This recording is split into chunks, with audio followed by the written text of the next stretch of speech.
प्यारे विद्यार्थियों, पूर्व वीडियो में आप लोग सर्वेश्वर दयाल सक्सेना जी के जीवन परिचय के साथ साथ पाठ की रूपरेखा से रूबरू हुए। तो आइए अब हम लोग पाठ को विस्तार से समझने का प्रयास करते हैं।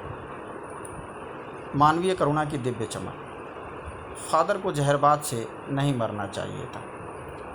जहरबाद अर्थात गैंग्रीन, यह एक जहरीला फोड़ा होता है जिसकी रगों में दूसरों के लिए मिठास भरी अमृत के अतिरिक्त और कुछ नहीं था। उसके लिए इस जहर का विधान क्यों हो? यह सवाल किस ईश्वर से पूछे? प्रभु की आस्था ही जिसका अस्तित्व था, वह देह की इस यातना की परीक्षा उम्र की आखिरी देहरी पर क्यों दे? लेखक यह विचार करता है कि जिस व्यक्ति के अंदर दूसरों के लिए मिठास के सिवाय कुछ नहीं था, प्रभु में जिसकी आस्था थी, उस व्यक्ति के लिए जहरबाद जैसे असाध्य रोग का विधान क्यों? यह सवाल वह किस ईश्वर से पूछे? एक लंबी पादरी के सफ़ेद चोगे से ढकी आकृति सामने है। गोरा रंग, सफ़ेद झाई मारती भूरी दाढ़ी, नीली आँखें, बाहें खोल गले लगाने को आतुर। इतनी ममता, इतना अपनत्व इस साधु में अपने हर एक प्रियजन के लिए उमड़ता रहता था। लेखक इन पंक्तियों में फादर कामिल बुल्के के व्यक्तित्व का चित्रण करता हुआ कहता है कि फादर कामिल बुल्के के हृदय में सभी के लिए अपनत्व का भाव था, सभी के लिए उनके हृदय में ममता थी और वो अपने सभी प्रियजनों को गले लगाने के लिए हमेशा आतुर रहते थे। मैं 35 साल से इसका साक्षी था। लेखक 35 साल से इसका गवाह था, तब भी जब वह इलाहाबाद में थे और तब भी जब वह दिल्ली आते थे। आज उन बाहों का दबाव मैं अपनी छाती पर महसूस करता हूँ।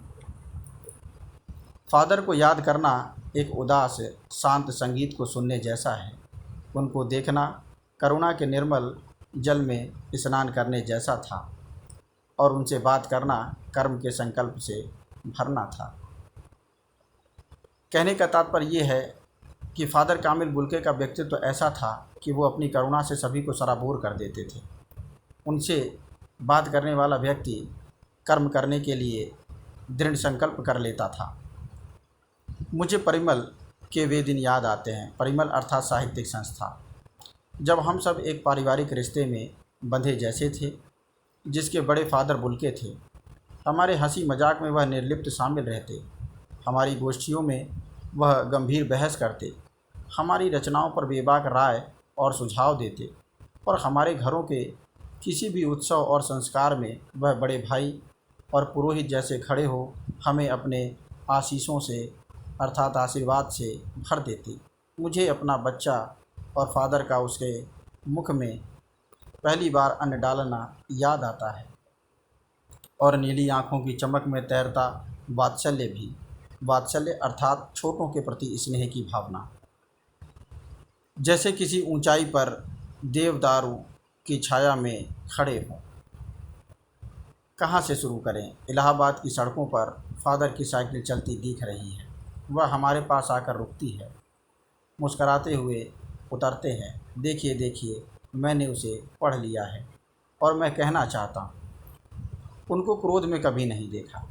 लेखक कहता है कि उन्होंने फादर कामिल बुल्के को कभी क्रोध में नहीं देखा, आवेश में देखा है, उनको जोश में देखा है और ममता तथा प्यार में लबालब छलकता महसूस किया है। अक्सर उन्हें देखकर लगता कि बेल्जियम में इंजीनियरिंग के अंतिम वर्ष में पहुंचकर उनके मन में सन्यासी बनने की इच्छा कैसे जाग गई, जबकि घर भरा पूरा था। 2 भाई, 1 बहन, माँ, पिता सभी थे। आपको अपने देश की याद आती है? जब लेखक ने फादर कामिल बुल्के से पूछा कि आपको अपने देश की याद आती है, तो फादर ने जवाब दिया, मेरा देश तो अब भारत है। मैं जन्मभूमि की पूछ रहा हूँ। हाँ, आती है, बहुत सुंदर है मेरी जन्मभूमि रैम्फ चैपल। जब फादर कामिल बुल्के से उनकी जन्मभूमि के बारे में पूछा गया तो उन्होंने कहा कि मेरी जन्मभूमि रैम्फ चैपल बहुत सुंदर है। घर में किसी की याद आती है? जब उनसे उनके घर के सदस्यों के बारे में पूछा गया तो उन्होंने जवाब दिया, माँ की याद आती है, बहुत याद आती है। फिर अक्सर माँ की स्मृति में डूब जाते देखा है। उनकी माँ की चिट्ठियाँ अक्सर उनके पास आती थीं। अपने अभिन्न मित्र डॉक्टर रघुवंश को वह उन चिट्ठियों को दिखाते थे। पिता और भाइयों के लिए बहुत लगाव मन में नहीं था। पिता व्यवसायी थे, एक भाई वहीं पादरी हो गया है, एक भाई काम करता है, उसका परिवार है। बहन सख्त और ज़िद्दी थी, बहुत देर से उसने शादी की। फादर को एक आध बार उसकी शादी की चिंता व्यक्त करते उन दिनों देखा था।